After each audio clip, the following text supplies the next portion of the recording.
Le ressenti, c'est quelque chose de physique. Alors, Mmh. c'est inné chez l'humain, chez tous les mammifères, les animaux aussi ont un ressenti, c'est-à-dire c'est une information rapide qui nous traverse le corps par des sensations corporelles et qui précède l'analyse du mental. Avant de décider que cette chose-là est bonne ou pas bonne ou bien pour nous ou non, ça se passe dans le corps. Alors, ça se passe par des sensations agréables ou désagréables. Vous avez sûrement fait l'expérience euh, d'arriver dans un endroit où vous ne vous sentez pas bien, puis il y a une espèce de contraction qui se fait soit au creux de l'estomac, une crampe dans le ventre, une boule dans la gorge quand on a peur, quand on sent qu'une situation n'est pas rassurante. Alors, le corps émet des informations avant que le mental puisse décider qu'est-ce qui se passe.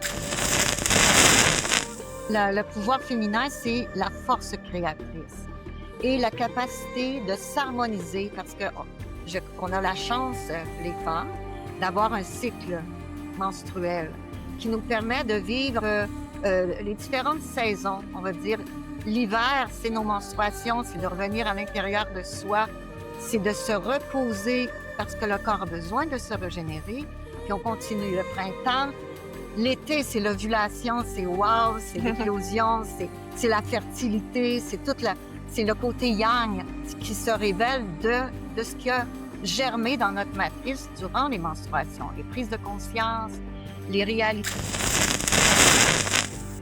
Il y a quelque chose dans la peur de l'autre, la peur que l'autre nous fasse du mal. Et la croyance que chacun pour soi, on est séparés, il faut avoir du pouvoir à n'importe quel prix pour sauver sa peau.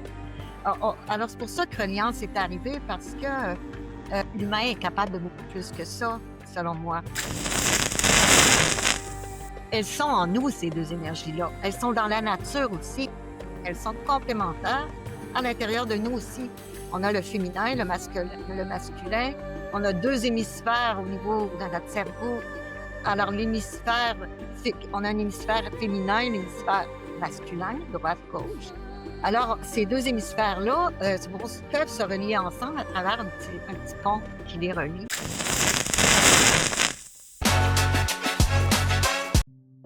Bonjour et bienvenue sur 4e de couverture. Je suis Jocelyne Sema. Aujourd'hui, nous allons parler d'un concept essentiel à notre survie spirituelle et humaine, la reliance. Dans un monde de plus en plus numérisé et fragmenté, comment retrouver notre plénitude? Comment réconcilier nos ombres et nos lumières? Comment unir le féminin et le masculin en soi? Notre invitée enseigne le yoga Vini Yoga depuis plus de 40 ans. Elle est initiée aux sagesses millénaires, Ayurveda, chamanisme, cycle féminin et excelle dans l'art de relier les connaissances ancestrales aux recherches modernes pour les rendre accessibles à tous. Elle est une véritable guide pour l'alignement de l'être. Nous la recevons pour son livre chez les éditions Le Dauphin Blanc, un guide qui allie la théorie à 35 outils pratiques pour la transformation. Reliance, le temps est venu. 3 points de suspension. Je suis très honorée de recevoir l'auteure Denise Laurando. Bonjour Denise. Bonjour Jocelyne, et je vous remercie de l'invitation, je vous remercie de l'introduction. Ça me fait plaisir d'être ici. Denise, le livre s'ouvre sur une phrase qui m'interpelle. Le temps est venu, en gros caractère, d'ensemencer ensemble un monde joyeux, équitable et conscient. C'est une vision très forte, là. Qu'est-ce qui, pour vous, symbolise cette urgence de la reliance aujourd'hui dans notre société? Je pense que la reliance est quelque chose d'individuel et de collectif. Et ça peut pas se faire l'un sans l'autre. Alors, on fait juste de regarder le monde dans lequel on vit aujourd'hui, de ce qui nous est présenté, de quoi on est témoin, le chaos, tous les systèmes, les guerres, les affrontements, la souffrance humaine. Ça serait peut-être le temps de se relier ensemble, les humains, pour pas juste notre survie ou pour avoir raison ou le pouvoir. Ça serait pour évaluer où est-ce qu'on en est, faire un pas de recul dans toute cette évolution, puis se donner la main pour la prochaine étape, qui serait une étape plus de reliance, d'inclusion. Je comprends il y a les deux volets, individuel puis de groupe collectif. Individuel, on a un peu plus de contrôle. Mais est-ce que vous pensez que on peut vraiment arriver à cette reliance collective-là? Ben, je pense qu'il y a un pas à faire dans ce sens-là, parce que lorsqu'on se connecte sur soi, sur sa nature véritable, c'est sûr qu'il y a un positionnement qui se crée à l'intérieur de soi. Il y a des choses qu'à un moment donné, on ne peut plus accepter. On ne peut plus faire comme si on n'avait rien vu, rien entendu. Il y a quelque chose de plus fort qui s'enracine dans le poser action, prendre parole, être sensible à ce qui se passe. Donc, automatiquement, je pense que ça crée un engagement qui se transmet dans la société. Alors, imaginez si chaque personne, au lieu de faire du déni, d'avoir peur, c'est tous les comportements qu'on a bien explorés depuis ce jour, on pouvait ouvrir un petit peu plus puis aller en cohérence avec ce qu'il y a à l'intérieur de nous. Je pense que oui, je pense qu'il y a espoir à ce niveau-là. Mais encore faut-il le faire, ce pas, individuellement. Exactement. Oh, je me rappelle que j'ai oublié de montrer ce beau livre, cette belle couverture à l'écran. Puis, on le disait tantôt, ce livre, c'est un guide, là. Ça m'a étonnée. Il y a plein de tableaux là-dedans. Il y a plein d'outils. Il y a environ 11 chapitres où vous établissez un tout petit peu les étapes pour arriver à cette reliance-là. La première étape, ce serait bien évidemment de commencer par soi, de commencer par un voyage vers soi, comme vous le dites. Et vous dites que le voyage vers soi, la première chose, c'est le ressenti. Est-ce que vous pouvez expliquer à ceux qui nous regardent, qui n'ont pas lu le livre forcément, qu'est-ce que ça veut dire pour vous, le ressenti dans ce voyage vers soi? Le ressenti, c'est quelque chose de physique. Alors, c'est inné chez l'humain, chez tous les mammifères, les animaux aussi ont un ressenti. C'est-à-dire, c'est une information rapide qui nous traverse le corps par des sensations corporelles et qui précède l'analyse du mental avant de décider que cette chose-là est bonne ou pas bonne ou bien pour nous ou non.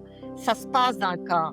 Alors, ça se passe par des sensations agréables ou désagréables. Vous avez sûrement fait l'expérience d'arriver dans un endroit où vous vous sentez pas bien, puis il y a une espèce de contraction qui se fait soit au creux de l'estomac, une crampe dans le ventre, une boule dans la gorge quand on a peur, quand on sent qu'une situation est pas rassurante. Alors, le corps émet des informations avant que le mental puisse décider qu'est-ce qui se passe. Alors, si on se met à l'écoute de notre ressenti, ça veut donc dire qu'on a accès à des informations qui peuvent nous connecter vraiment sur ce qu'on appelle notre sixième sens. Ça s'apparente un petit peu au flair chez les animaux. On ressent instantanément l'enjeu du moment. Et après ça, évidemment, le mental s'installe. Mais si on est attentif à ces sensations, on a beaucoup d'informations qui sont de l'ordre de nous dire agréable, désagréable. Ça se reste à ce niveau-là. Ça peut être urgence, alerte, information aussi pour nous dire, mon Dieu, que je me sens bien. Toute cette prendre de l'expansion à l'intérieur de moi, c'est chaud, c'est agréable, je frissonne. Alors, c'est toutes des sensations informatives sur l'état de notre présence au cœur d'une situation. Et on dit aussi, pour terminer là-dessus, on dit que les choix que l'on fait devraient nous rendre heureux. Il devrait avoir une sensation intérieure dans notre corps qui nous avise qu'on a fait le bon choix. Si on fait un choix et après ça, on n'en dort plus, on a une crampe dans le ventre, on a comme un spasme, un blocage au niveau du plexus solaire, on peut se poser des questions. Qu'est-ce qui se passe là-dedans? C'est peut-être quand même un bon choix. Il peut y avoir d'autres enjeux, mais habituellement, le corps va nous le dire par le ressenti. Donc, il faut rester attentif à tout ça, à ce qui se passe dans notre corps avant même que notre cerveau, notre intellect et souvent notre ego aussi fasse le tri dans ce qu'on ressent. Tellement. Puis le corps, il faut l'habiter. On a des antennes, notre corps est une banque d'informations sensorielles, émotionnelles, qui nous met en relation aussi avec l'environnement, avec les autres, mais aussi avec la nature, avec tout le vivant, toute la nature il y a un échange qui se passe entre notre corps et notre environnement. Oui, vous disiez aussi quelque part que pour retrouver sa vraie nature, il faut se reconnecter à la nature en elle-même. Tellement, oui. Parce que la nature est une grande enseignante. Le cycle des saisons, elle nous enseigne que toute la vie se passe par des cycles. Il n'y a rien de linéaire dans une vie d'humain. Tout est cyclique, que ce soit notre enfance, notre adolescence, vie d'adulte et le vieillissement également. On rentre dans différents cycles. Et ces cycles-là nous enseignent comment se transformer. Parce que dans la nature, c'est de la transformation continuelle. Alors, il y a quelque part, il y a cette ouverture-là au changement dans la vie ici sur la Terre. Alors, la nature est une super bonne enseignante pour nous apprendre à un moment donné, comme exemple l'hiver, à retourner peut-être plus à l'intérieur de nous, à prendre le temps, un peu comme les ours, d'hiberner et de prendre le temps de se connecter à ses besoins, de faire un pas de recul, etc., de prendre soin de soi. Vous dites aussi quelque part qu'il faut essayer de révéler nos ombres et nos lumières lorsqu'on fait ce voyage vers soi. Quelle est la différence entre lutter contre nos ombres et les révéler ou les intégrer?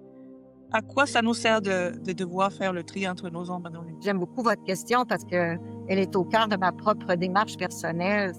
C'est que nos ombres qu'on libère de leur chaîne, de nos addictions, vont libérer aussi, lorsqu'on les voit, elles vont avoir moins d'emprise sur nous. Ça nous permet en fait de procéder à une guérison parce que les ombres, c'est pas on est fait d'ombre et lumière, mais si on s'aperçoit pas qu'à un moment donné, la colère, la jalousie, l'envie rongent notre plénitude, alors on continue à vivre avec tout ça. Puis si à un moment donné, on voit et on accueille ces parties-là de nous, elles vont être peut-être, on va les apprivoiser. Et lorsqu'on va avoir à vivre une situation qui enclenche un processus d'ombre, des parties qu'on aime moins en nous, ben, on va être capable peut-être plus de les voir et de respirer avec ces émotions-là, au lieu de dire non, je veux pas être comme ça, c'est pas beau. On dit, ben, c'est là. Et puis, qu'est-ce que je peux faire avec ça pour m'en libérer finalement? Alors, l'accueil, m'excuse, l'accueil et l'inclusion aussi.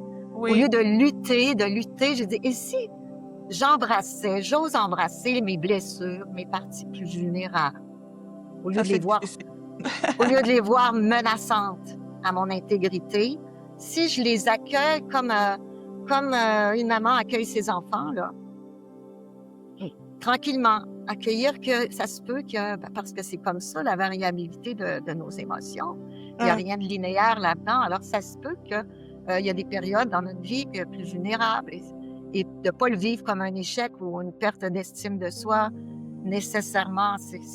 C'est sûr qu'il y a quelque chose de se relier à ces ombres pour aller embrasser toutes les parties de soi plutôt que de les cacher sous des couches de protection. Parce que les parties qui nous font peur ou qu'on aime moins ou qui sont très vulnérables, qui nous relient à certaines blessures, souvent on aime mieux faire du déni. Oui. Ou on aime mieux les cacher dans l'ombre, dans le garde-robe. Éviter de les regarder parce que sur le coup, c'est sûr que c'est très inconfortable de regarder ces parties-là. Alors, c'est pour ça que ça prend de l'amour de soi, d'accueillir tout ça tranquillement à son rythme. Je voulais rappeler encore que j'ai vraiment été très impressionnée par la structure du livre. Avant d'ouvrir, moi, je m'attendais à beaucoup de théories, de belles choses, etc. Mais franchement, il y a plein d'informations, même scientifiques là-dedans. Le chapitre sur la bioénergétique, vous revenez avec des théories des médecins, wow. Puis, évidemment, on voit aussi toute l'influence de votre expertise en yoga. Il y a beaucoup de citations sanscrites. Il y a beaucoup de d'exercices, de techniques de respiration, d'intégration, d'ancrage. C'est vraiment bien écrit. OK, vous avez 40 ans d'ancienneté, d'expertise en yoga, mais pour pouvoir sortir ce livre-ci, je suppose que ça vous a quand même pris beaucoup de recherches en plus de ce que vous savez déjà, ou alors peut-être je me trompe, peut-être tout était déjà dans votre tête et puis paf, c'est sorti tout d'un coup. Expliquez-nous un peu le processus de rédaction de... Ben, je vous remercie, je suis contente d'entendre ça. En fait, le livre est surgi durant la période du COVID. Et puis, donc, on était dans nos grottes, dans nos maisons, puis j'avais à faire un peu on pourrait dire, de réparation. Puis, il fallait que je vide mon bureau, qui était rempli de cartables et de tous mes plans de cours accumulés depuis tant d'années. J'avais déjà fait du ménage, mais là, j'avais décidé que c'était terminé. Je pouvais libérer tout ça, faire de la place. Et là, j'ai commencé à ouvrir ces livres-là que j'avais écrits au fil des années. Puis je dis, je ne peux pas jeter ça. Il va falloir que je donne une deuxième vie à ce matériel-là. Et c'est comme ça que le livre a commencé à s'installer à l'intérieur de moi, mais pas d'une façon concrète. C'est vraiment en début d'année, je pourrais dire 2022, qu'en faisant justement une petite méditation du jour de l'an, qu'à un moment donné, à l'intérieur de moi, ça s'est imposé, écrit d'une façon, pas toute une petite voix douce, là. C'était vraiment d'une façon très autoritaire que ça s'est imposé à moi. Puis j'ai commencé à écrire, puis est arrivé tout rapidement le titre, les chapitres, et c'est comme ça que j'ai pu écrire. Alors, c'est sûr que la recherche, elle était faite, elle était aussi traversée à l'intérieur de moi. Alors, je voulais pas nécessairement que ça soit juste de l'ordre mental, comme vous avez exprimé. J'avais le goût de dire qu'est-ce que j'ai saisi, moi, de toute cette démarche-là, intérieure, personnelle, professionnelle. Qu'est-ce que j'en ai retenu? Qu'est-ce que j'en ai saisi de cette grande vérité qui est transmise à travers toutes les civilisations depuis que le monde est monde, hein? Tu sais, le côté... la spiritualité est quelque chose, on pourrait dire, qui a toujours été au cœur des humanités. Alors, c'est ça. Alors, j'ai commencé plus à écrire, on pourrait dire, à sortir de moi ce qui était là. Et après ça, évidemment, d'aller colliger, d'aller vérifier les choses, mais c'était ça. Et c'est pour ça que mon écriture était pas sous pression, parce qu'il y a des chapitres, j'ai resté beaucoup plus longtemps. Comme exemple... Combien de temps au total? 2 ans.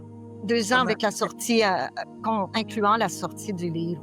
Alors, c'est sûr que je me suis laissé la permission à certains chapitres où j'avais l'impression qu'il y avait moins d'intégration personnelle, de mûrir ça, puis de se déposer là-dedans. Surtout le chapitre numéro 6, là, reprendre son pouvoir. C'est quand même pas banal. J'ai resté plusieurs mois aussi. Je vais dire un tout petit peu rapidement les chapitres pour ceux qui nous regardent. Dans le premier, comme je disais, le voyage vers soi. Puis le deuxième, la bioénergétique. Ensuite, on parle du processus de création, le pouvoir de l'intention. Puis on parle aussi de sortie du cocon, parce que tout n'est pas toujours désagréable. Il faut sortir un peu de sa zone de confort. Et quelque chose qui est vraiment difficile aussi. Chapitre 5, déconstruire nos croyances limitatrices ou limitative. Ensuite, vous avez dit reprendre son pouvoir. Là, on se met en mode guerrière. Oui, let's go, on y va. Let's go. Et là, on voit déjà comment on arrive, on quitte un peu du côté individuel pour aller vers le collectif. Chapitre 7, contribuer. On va vers les autres. Non seulement au niveau horizontal, mais aussi au niveau vertical. Chapitre 8, le soi supérieur, on s'élève, la guérison, guérir. 10, on en a parlé, se connecter à la nature pour pouvoir retrouver sa véritable nature à soi.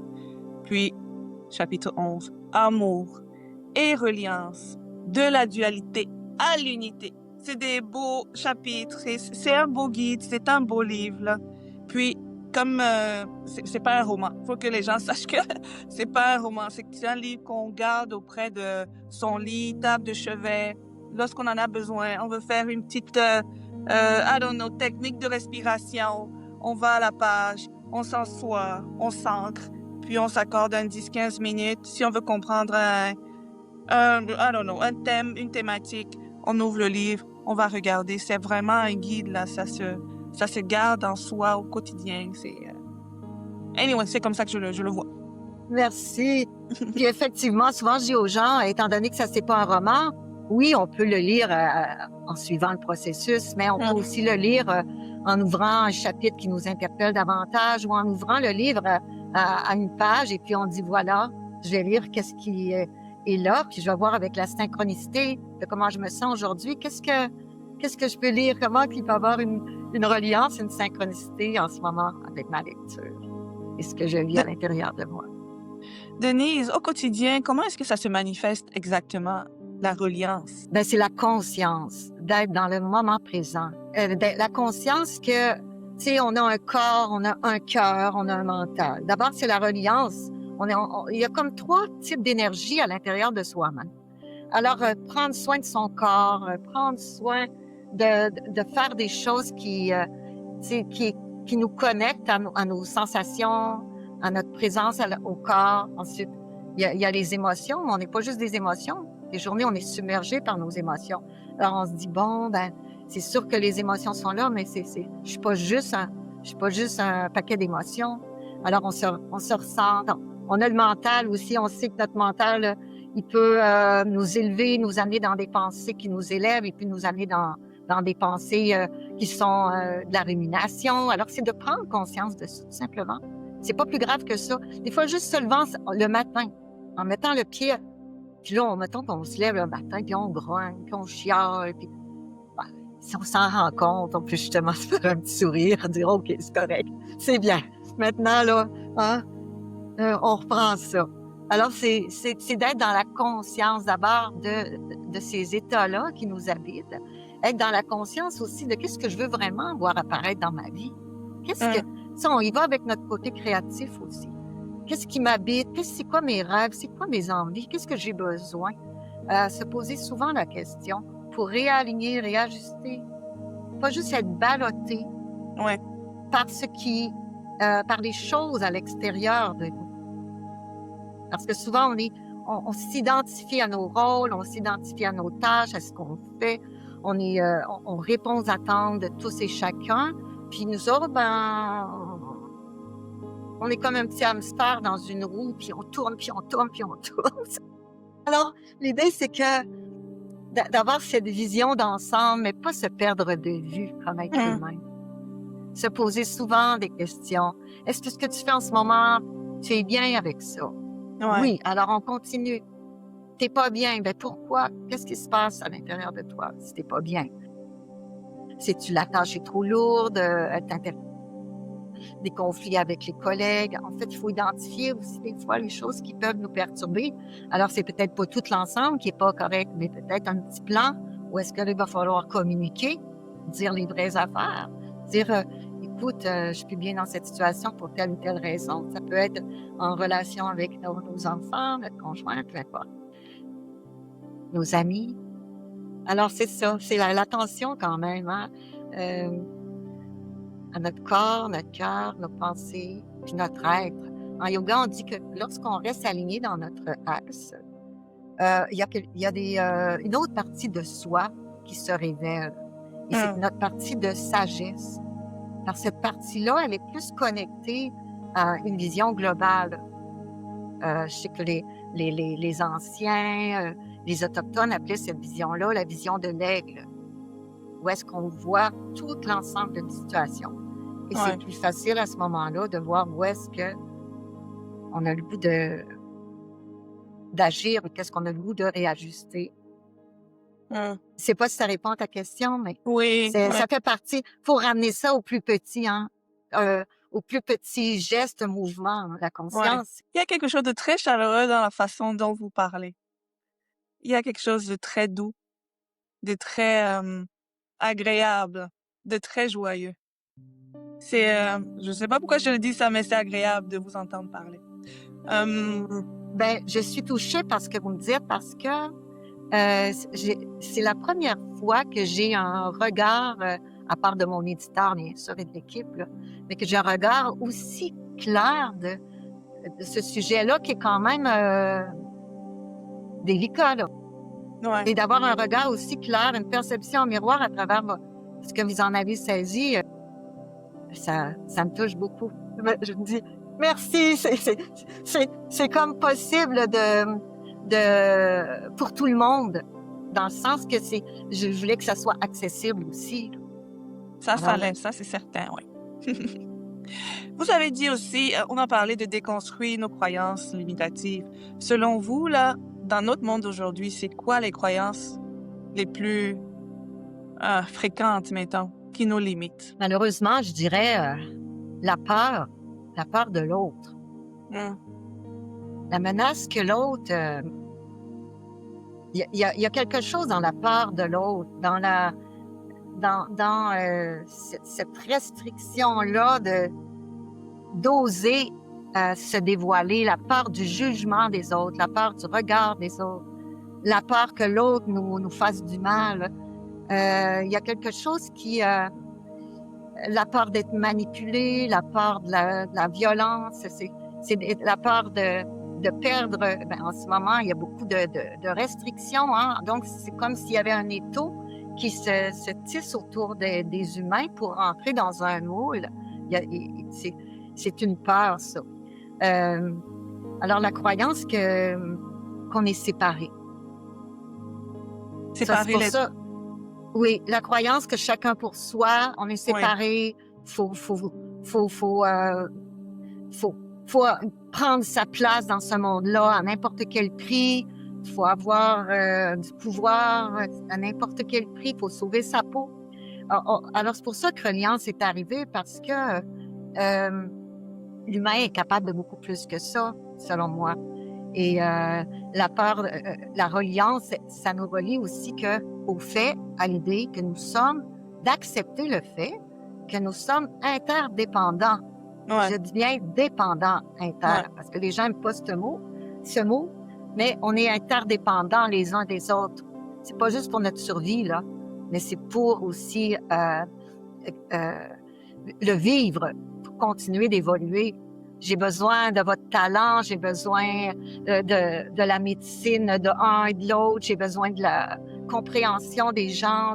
En fait, c'est de nos talents, s'ils peuvent être mis en commun, au lieu au plus fort. Alors, c'est ça. Et puis, on est interdépendants aussi vis-à-vis de la nature. Alors, prendre soin de notre monde, c'est prendre soin aussi de tous les êtres qui vivent dedans. Tu sais, on a besoin de l'eau, on a besoin de tous les éléments, des minéraux, des végétaux, des animaux, pour vivre. Alors, c'est ça. Alors, si on a peur les uns des autres, puis on veut toujours se mettre au-dessus de la mêlée, je pense que c'est la croyance de séparation. On parle aussi de l'unité féminin, masculin. Vous êtes une spécialiste de la sagesse, du cycle féminin. Puis, je me demandais, quelle est la différence selon vous de ces deux énergies, féminine, masculine, et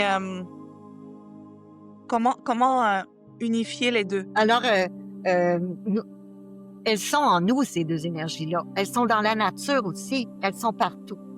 Hein, le jour, la nuit, le soleil, la lune, hein, toutes les énergies complémentaires. Elles ne sont donc pas opposées à une et l'autre.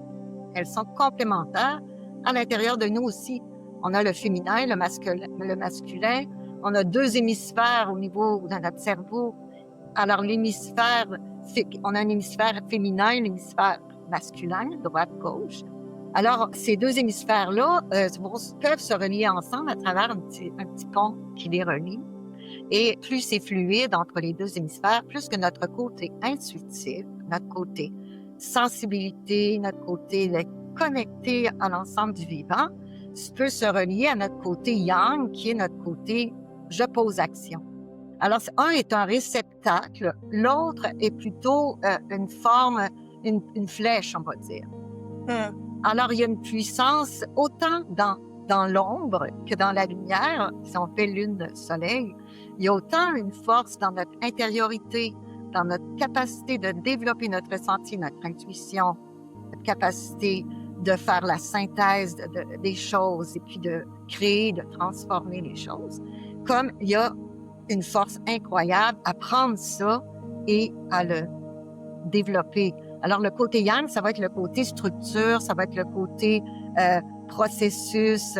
Après A vient B, après ça, on va faire ça, et on pourra arriver à notre résultat. Et c'est très important, c'est notre côté d'affirmation de soi aussi. C'est notre côté capable de dire, j'ai une intuition, j'ai un projet, j'ai un rêve, j'ai un ressenti, j'ai une vision.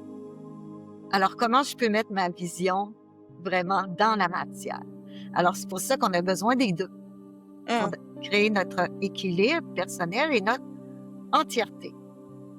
Alors, on est des êtres entiers, c'est de développer. Alors, finalement, individuellement, on a souvent une dominance.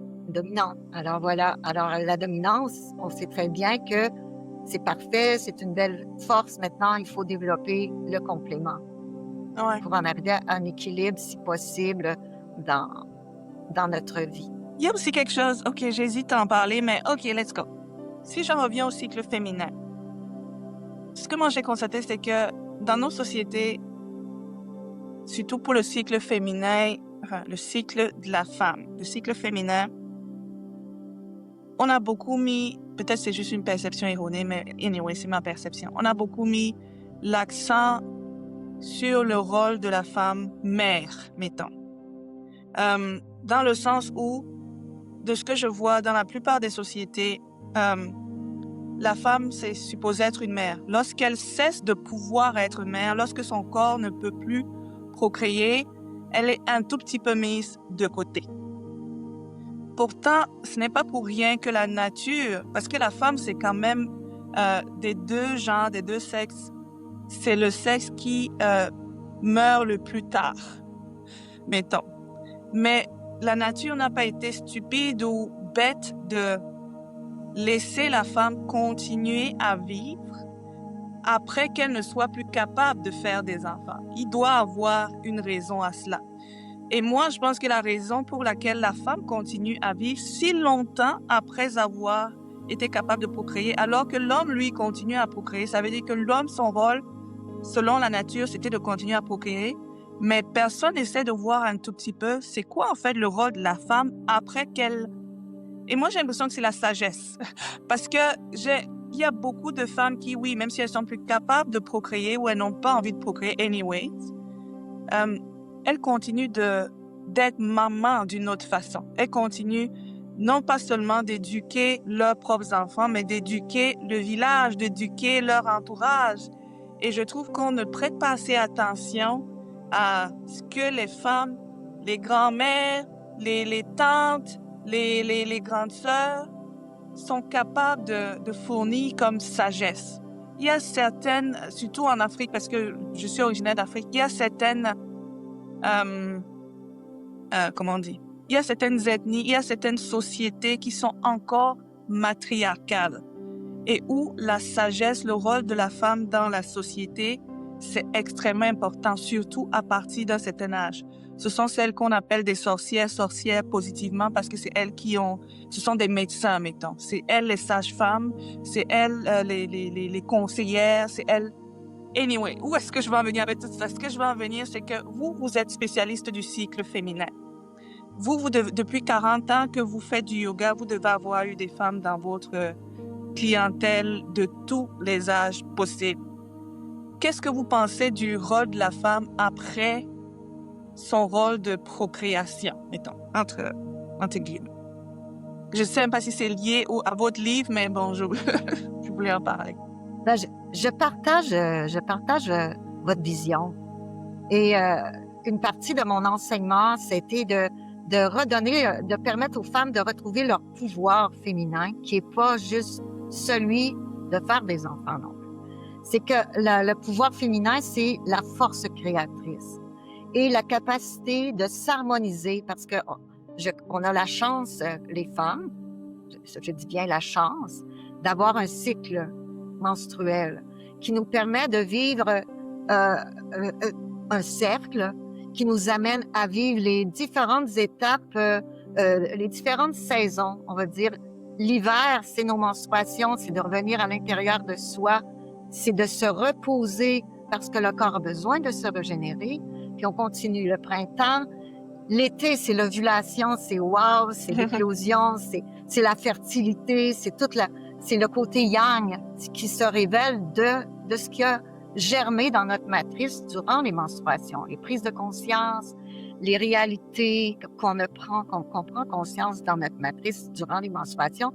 Et ensuite, l'automne, ça correspond aussi à cette période-là de la vie que vous soulignez, qui est une femme ménopausée, une femme qui continue d'exploiter, de vivre son cycle féminin, même après la fin des menstruations. Alors, l'automne de chacun de nos cycles à tous les mois, ça nous amène à faire justement cet espace de sagesse. C'est comme un partage, comme l'automne, on partage les fruits.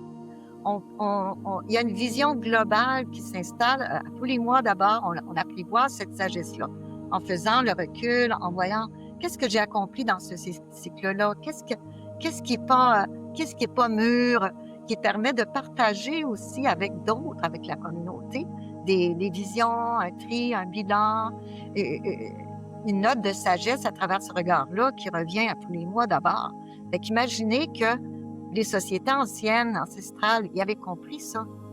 Ouais. Ils avaient compris que les femmes ménopausées, c'est les grands-mères, étaient toujours dans cet espace de sagesse-là à cause que leur corps, que les responsabilités étaient demandaient moins d'énergie. Alors, elles pouvaient rester connectées à cette source-là de sagesse, puis connectées au vivant.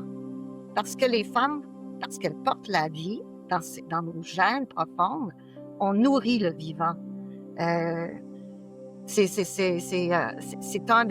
On nourrit la transmission. On nourrit à toutes sortes de niveaux, mais pas nécessairement qu'une mère nourricière pour son bébé. Alors, cette faculté-là créatrice, elle est là et elle est très importante pour une société. On le voit dans les sociétés ancestrales matriarcales. Hein. Les grands-mères font partie du cercle. On écoute leur vision, leur sagesse. Ouais. Elles se rappellent aussi des choses. Il y a toute l'expérience. Elles se rappellent dans le passé les chemins qui ont été pris. Elles encouragent aussi l'intuition. Tu sais, comme les femmes, à un moment donné, avaient des visions. Quand ils allaient dans leur hutte, ils appellent ça Moon Lodge en anglais, là, hutte de lune. Durant leur menstruation, d'abord, elles apprenaient à avoir connecté à leur corps, à leur intuition, et avaient des visions parce qu'elles méditaient, se reposaient, étaient coupées un petit peu de la vie quotidienne. Puis, quand elles ressortaient, toute la communauté était contente. Allez, est-ce que tu as vu qu'il y a des choses pour nous? Est-ce que tu as des solutions? Est-ce qu'il t'est apparu quelque chose? Puis, des fois, les femmes disaient, ben là, cette année, là, vous devriez aller chasser à cette zone-là. J'ai vu des troupeaux dans leur vision, parce que c'est une faculté féminine qui fait partie de nous. Mais des fois, il faut la développer puis la partager. Et c'est comme ça qu'on s'aperçoit qu'elle devient vraiment intégrée, réelle, et puis elle peut aussi aider. Alors, il y a une époque où effectivement, on reconnaissait ce pouvoir féminin-là. On en a eu peur souvent, et c'est pour ça que la femme a été beaucoup écrasée. On a peur de ce pouvoir. Mais le cycle menstruel, pour en revenir à ça, si on respecte ce cycle-là dans nos différents types d'énergie qui nous habitent, et qu'on se donne le privilège d'abord de prendre un recul à chacune des menstruations, c'est sûr qu'on développe ce talent-là. Cet autre langage. Denis, si quelqu'un vient vous voir, puis vous dit « ça va pas bien, je suis stressée, je suis pas capable en ce moment, je sais que tu as plein d'outils pour pouvoir essayer de se recentrer, de pratiquer de la reliance », quel est l'outil que vous lui proposeriez? Quelque chose, un quick fix, même si, oui, c'est pas recommandé, mais quel est l'outil principal ou le premier que vous lui proposeriez pour être en conscience? Bien, c'est d'apprendre, dépendamment de chaque individu, évidemment, c'est d'apprendre à se déposer. Beaucoup de personnes ont de la misère mentalement à arrêter un petit peu le flux mental des pensées, puis à entrer dans le corps pour juste calmer, relâcher, voir où sont les tensions et entrer dans ce qu'on appelle, c'est parce que Ces outils-là sont puissants. C'est un apprentissage. Peut-être au début, c'est bon d'être guidé, mais il y a beaucoup d'outils virtuels aussi où la personne, si elle ne rencontre pas quelqu'un, une intervenante quelconque, euh, euh, on peut quand même aller chercher dans le monde virtuel des outils très importants qui nous amènent justement à respirer, à Ouais. relâcher les muscles, à voir les ondes de tension et automatiquement, ça nous amène dans ce qu'on appelle les ondes alpha dans notre cerveau. Et ces ondes alpha-là, ce sont des ondes de relaxation, de régénération du corps. C'est comme si quelque part, il y avait une pause qui se faisait dans le cerveau.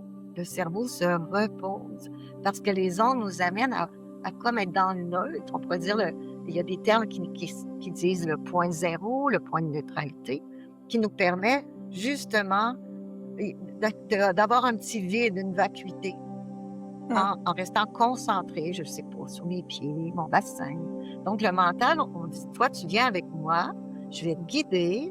Pendant quelques minutes, tu vas orienter la pensée vers une direction et pendant ce temps-là, toutes les autres parties du corps, du cerveau vont se détendre et s'amener dans des ondes qu'on appelle alpha, des merveilleuses ondes de régénération et de aussi créativité.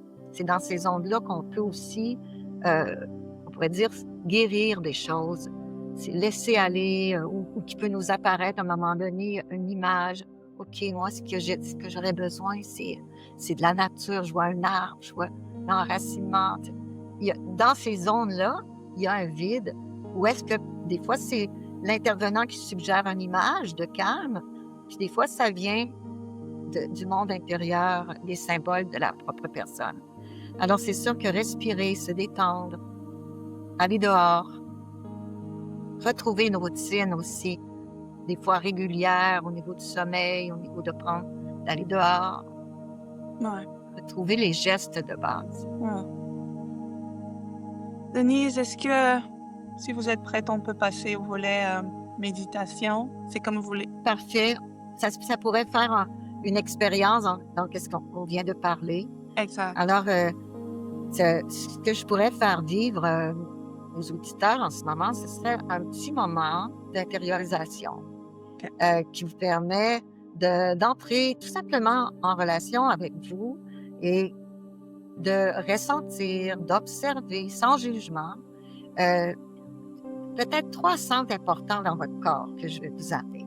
Ce qu'on a parlé aujourd'hui, le bassin, qui est un grand réservoir d'énergie qui nous enracine. Ensuite, ici, le sommet de la tête qui est en lien avec ce qu'on appelle le troisième œil dans des cultures comme indiennes. Ce troisième œil-là, c'est notre cerveau, c'est notre lumière, c'est notre clarté intérieure, notre sagesse. Et ensuite, le cœur, évidemment, l'expansion du cœur. Alors, je vous invite à vous placer confortablement sur votre siège, à prendre appui. Parce que lorsqu'on dit à quelqu'un, écoute, lâche prise, détends-toi, on ne peut pas être comme ça sans repère. C'est important d'abord de porter conscience sur vos appuis, l'endroit où votre corps est assis. Sentez bien le bassin qui se détend. Assurez-vous, assure-toi que le bas de ton dos est bien appuyé. Lâche les épaules et place tes mains, dépose tes mains sur les cuisses. Cette attitude, assure-toi que ta nuque est détendue. Tu peux faire des petits mouvements pour relâcher la nuque et placer la tête dans le prolongement de ta colonne vertébrale. Assure-toi également que la mâchoire est relâchée. Laisse aller la mâchoire, desserre les dents. On peut même décoller la langue du palais si tu sens que tout l'intérieur est resserré.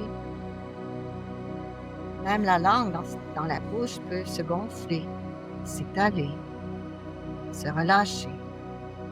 Fais attention à l'endroit où tes pieds touchent le sol. Assure-toi que toute la plante des pieds adhère au plancher. Et à travers tes pieds, connecte-toi à la terre, à l'énergie de la terre. Imagine de longues racines qui poussent à travers la plante de tes pieds et qui s'enfonce dans la terre. Elle s'allonge, se multiplie, se ramifie, crée un grand réseau de racinage à partir de tes pieds qui vont puiser toute l'énergie dont tu as besoin en ce moment. Ce grand réseau de racines qui t'ancre à la terre va chercher toute la force, le courage, la solidité, l'énergie vitale que tu as besoin en ce moment à travers la plante de tes pieds et la connexion avec la terre. Inspire, détends ton corps, laisse aller tous les soucis, les émotions qui sont plus lourdes.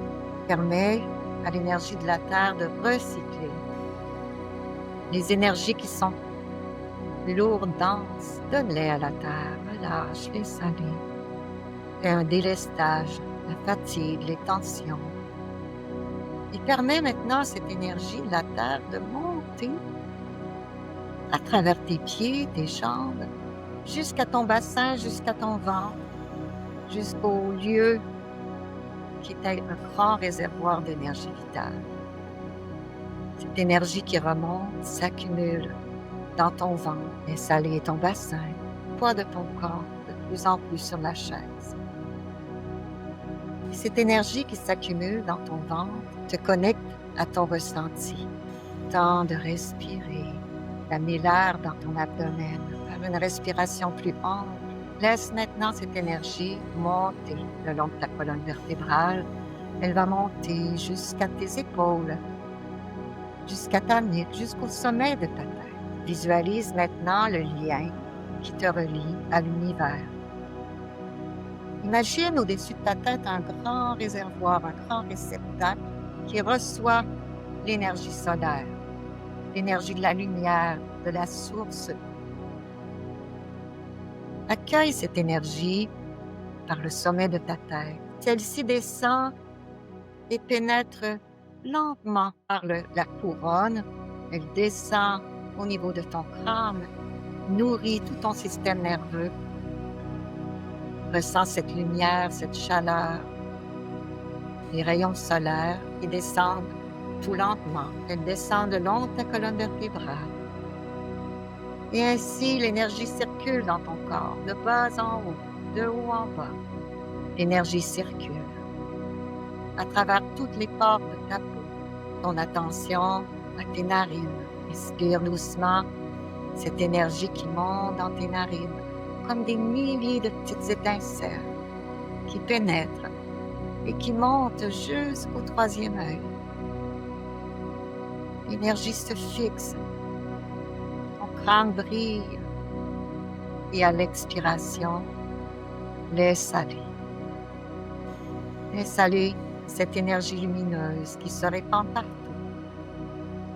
dans les moindres cellules de ton corps. Te laisse quelques minutes, continuer d'inspirer, de laisser monter ces particules le long de tes narines, jusqu'au milieu de ton front, puis relâche. L'énergie se répand partout, à l'intérieur de ton corps. Une dernière respiration profonde où tu absorbes cette énergie vitale, la laisse monter jusqu'au milieu de ton front et relâcher.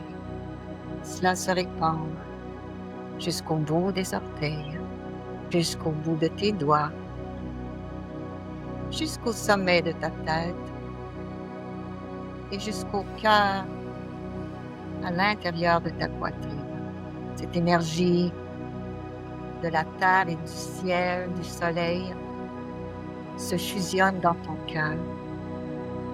Et avec ton souffle, ton cœur prend tout l'espace qu'il a besoin dans la poitrine. Continue de respirer, de laisser ton cœur s'apaiser, prendre de l'expansion, d'installer au cœur de toi la paix, le relâchement, l'ouverture.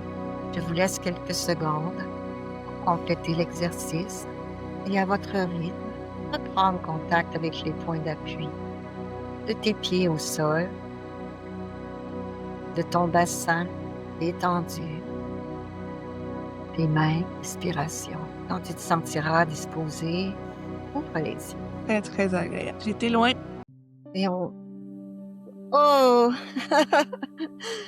Un petit moment où est-ce qu'on peut créer son espace. Puis c'est important de se remercier aussi pour tous ces moments qu'on prend pour se choisir.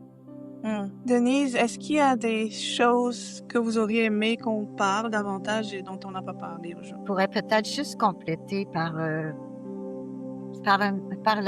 une petite citation qu'on voit à la toute fin de mon livre. C'est une citation de Mathieu Ricard. Ça continue un peu l'idée que, vous savez, on est ici sur la Terre pour combien d'années? 20, 30, 40, 100 ans? On ne le sait pas. Alors, c'est comme d'ouvrir, chaque jour nous appartient, chaque jour est là pour nous. C'est comme d'ouvrir à cette aventure de vivre avec tous ces défis et d'ouvrir son cœur. Et puis, je vous cite la citation de Mathieu Ricard comme conclusion. Nous vivons dans un monde essentiellement interdépendant où le sort de chaque être, quel qu'il soit, est intimement lié à celui des autres. La bonté n'est pas une obligation, elle est la plus noble expression de la nature humaine. C'est beau. Et c'est un très, Qu'il en très, soit ainsi. Qu'il en soit ainsi. C'est un très beau mot de fin. Merci beaucoup, Denise. Merci d'avoir accepté l'invitation. Quel plaisir, cette rencontre, Jocelyne. Ouais, Au plaisir mon plaisir. de se revoir. Qui sait? Merci. Est-ce que vous avez d'autres projets de livres en cours ou pas encore? Oui, en ce moment, il y en a un qui est en train de se créer. Oui. Ça veut dire que oui, ce n'est qu'un au revoir. On risquait de se reparler Alors... très bientôt. Bonne continuité. Merci à vous aussi et bonne fin de semaine. Au revoir.